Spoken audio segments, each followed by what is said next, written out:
Critical race theory is everywhere. It's rapidly becoming the new orthodoxy in America's public institutions, and yet most Americans have no idea where it comes from and what kind of society it envisions. In this video, I'll walk through the history of critical race theory, explain why it's a threat to the country, and most importantly, show you how you can fight it.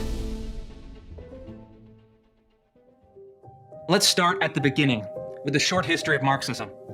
Traditionally, the Marxist left has built its political program on the theory of class conflict. Marx believed that the primary mechanism of power in society was the relationship between the bourgeoisie and the proletariat. The solution to this conflict, according to Marx, was revolution.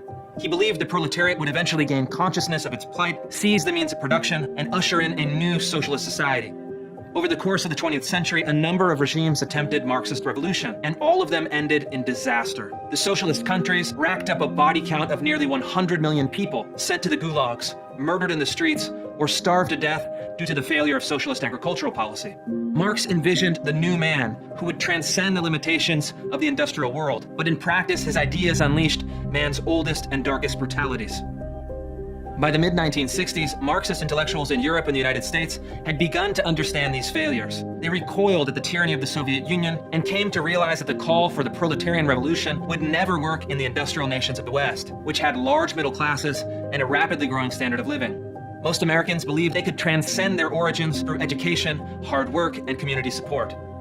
But rather than abandon their political project, the Marxist scholars of the era, calling themselves critical theorists, simply updated their theory of the revolution. They set out in search of another entry point for their politics and found it in the social and racial unrest of the 1960s.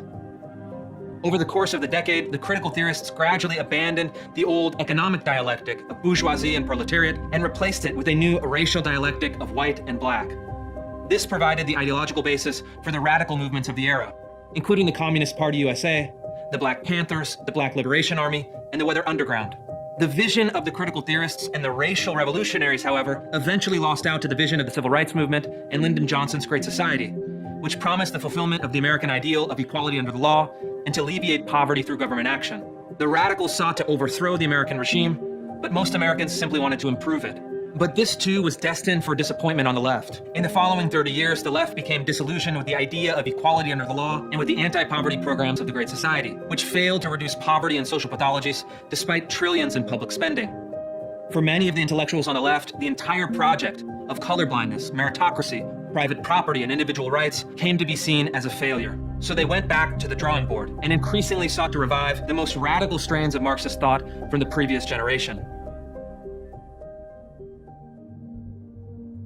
This is where critical race theory comes in. Critical race theory is an academic discipline that came to fruition in the 1990s, building on the intellectual framework of critical theory and identity politics. Sometimes it's directly labeled critical race theory, but it's usually deployed under a series of euphemisms, such as equity, social justice, diversity and inclusion, and culturally responsive teaching. This is deliberate. The critical race theorists are masters of language construction and realize that neo-Marxism would be a hard sell to the American public. But equity is soft, persuasive, non-threatening, and easily confused with the American principle of equality. But the distinction between these two words, equality and equity, is vast and crucially important. Equality is the idea that was first proclaimed in the Declaration of Independence, consecrated in blood during the Civil War, and codified into law with the 14th and 15th Amendments and the Civil Rights Act and the Voting Rights Act of the mid-1960s. But the critical race theorists explicitly reject this vision, arguing that equality under the law is camouflage for white supremacy, patriarchy, and naked racial oppression. In their academic work, they've directly attacked the principles of non-discrimination, colorblindness, individual rights, private property, school integration, freedom of speech, and meritocracy. The critical race theorists would replace the system of equality with a system of equity, which represent diametrically opposed philosophies. Whereas equality seeks to protect individual rights regardless of race, equity seeks to divide the world into competing racial groups and ensure race-based equality of outcomes, endorsing active racial discrimination to get there. In a foundational paper called Whiteness is Property, the critical race theorist Cheryl Harris has proposed suspending private property rights, seizing land and wealth from the rich, and redistributing it along racial lines. The critical race guru Ibram Kendi has proposed the creation of a Department of Anti-Racism with the power to nullify, veto, or abolish any law at any level of government and silence the speech of political leaders and intellectuals who are not deemed anti-racist. The new department would be unaccountable to voters, the executive, or the legislature. In other words, it would become an all-powerful fourth branch of government and mean the end of the federalist system. Finally, like the critical theorists before them, the critical race theorists would abolish the economic system of capitalism and replace it with an economic system of collectivism. According to Kendi, in order to truly be anti-racist, you also have to truly be anti-capitalist. Identity is the means, Marxism is the end, same as it ever was.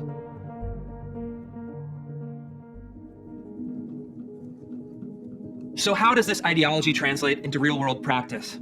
For the first 2 decades, critical race theory remained an obscure field of inquiry, relegated to academic journals and university campuses. But today, critical race theory is quickly becoming the default ideology of our public institutions. It's spread from the universities to government agencies, public school systems, teacher training programs, and even corporate HR departments. It's been transformed from a series of academic concepts into diversity training programs, corporate compliance modules, public policy frameworks, and public school curricula. Last year, I conducted a series of reports focused on agencies of the federal government. I discovered that the FBI was holding workshops on intersectionality theory. The Department of Homeland Security was telling white employees they were committing micro-inequities and had been socialized into oppressor roles. Finally, the Sandia National Laboratories, which designs America's nuclear arsenal, sent white male executives to a 3-day re-education camp, telling them that white male culture was analogous to the KKK, white supremacists, and mass killings. This year, I finished another series of reports focused on critical race theory in education. The stories are shocking. In Cupertino, California, an elementary school forced 3rd graders to deconstruct their racial and sexual identities, then rank themselves according to their power and privilege. In Springfield, Missouri, a middle school forced teachers to locate themselves on an oppression matrix, telling straight, white, English-speaking Christian males they were members of the oppressor class and must atone for their covert white supremacy. In Philadelphia, an elementary school forced 5th graders to celebrate Black communism and simulate a Black power rally to free Angela Davis from prison, where she had once been held on charges of murder. And finally, in Seattle, the school district told white teachers they were guilty of spirit murder against Black children and must bankrupt their privilege in acknowledgement of their thieved inheritance. This is a revolutionary change. In the previous century, state institutions were presented as neutral, technocratic, and oriented towards broadly held perceptions of the public good. This is no longer the case. Our institutions are being radicalized by critical race theory, and the levers of state power are being turned against the American people, with no sign of slowing down. Here's the problem. Thus far, Americans of good faith have been unable to resist critical race theory's blitz through our institutions. There are 4 main reasons for this. First, most Americans have developed an acute fear of speaking about sensitive social and political issues, especially race. According to a recent Gallup poll, 52% of liberals, 64% of moderates, and 77% of conservatives are scared to share their political beliefs in public. They're afraid to get mobbed on social media, fired from their job, or berated by the institutions. So they simply remain quiet, which cedes the territory to the most intolerant voices who can dominate the public conversation and install their ideology in the country's schools, government agencies, and corporations. And consequently, these institutions become monocultures, dogmatic, intolerant, suspicious, and hostile to a diversity of beliefs. The Equity and Inclusion Department is established in the name of a social good, but in practice serves as a political office, enforcing the new orthodoxy and punishing any dissent. Second, the critical race theorists have constructed their argument like a mousetrap. They claim that any disagreement with their program is simply evidence of the dissenters' white fragility, unconscious bias, or internalized white supremacy. They project this idea of false consciousness on all of their opponents. They transform principled disagreement into evidence of guilt. I've seen this play out dozens of times in my reporting. Diversity trainers will make an outrageous claim, such as, all whites are intrinsically oppressors, or white teachers are guilty of spirit-murdering Black children, and then flat out refuse to consider any evidence to the contrary. If they're confronted, they'll adopt a tone of patronizing concern and explain that participants are feeling white denial and reacting out of guilt and shame. The dissenters are instructed to remain silent, lean into the discomfort, and accept their complicity in white supremacy. Thus, the mousetrap is shut and the program continues without interruption. Third, many liberals, moderates, and conservatives have failed to separate critical race theory's premise from its conclusion. The premise of critical race theory is quite simple. America has a history of slavery, racism, and injustice, and we should examine the relationship between racism, power, and society. This is undoubtedly true. Nobody taking an honest look at American history could deny it. But the critical race theorist's conclusion, that the American regime is irredeemably racist and must be overthrown through moral, political, and economic revolution, is false. But the critical race theorists use their premise as a bludgeon, bullying people into accepting their conclusions. This is dishonest and manipulative. It's entirely logical and moral to accept the premise that the United States has a history of racial injustice, and even that residual racism is still a pernicious force in American society, but reject the critical race theorist political program, which, as we've seen, is little more than repackaged 1960s-style Marxism. Finally, the writers and activists who've had the courage to speak out against critical race theory have often fought on purely theoretical terms, pointing out critical race theory's flawed logic, internal contradictions, and bad history. These are all worthy criticisms, but they move the debate into the realm of the academic and the abstract, which is friendly terrain for the critical race theorists and absolves them from grappling with the practical and tangible consequences of their philosophy. We shouldn't challenge the critical race theorists to debate the finer points of Marx and Marcuse. We must confront them with the reality that they're creating.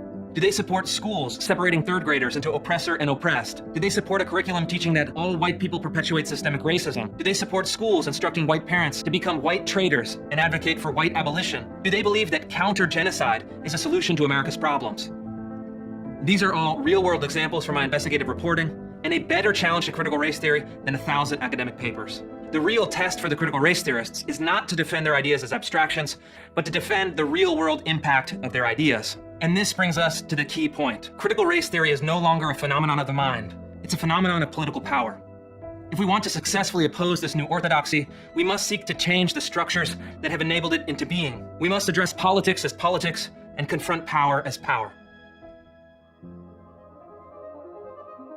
So this is the task: to defeat the ideology of critical race theory and reassert the American ideals of freedom and equality. There are 4 ways we can accomplish this: public policy, civil rights lawsuits, grassroots mobilization, and winning the public debate. First, we can and must fight critical race theory in the domain of public policy. And in fact, we're already doing this. Last year, my reporting led President Trump to issue an executive order banning critical race theory-based training programs from the federal government. President Biden rescinded this order on his first day in office, but it provided a model for red state governors and legislators who want to protect their citizens from race essentialism, collective guilt, and neo-segregation. Governor Ron DeSantis has banned critical race theory in Florida's K-12 curriculum, and red states have introduced bills to achieve the same goal through legislation.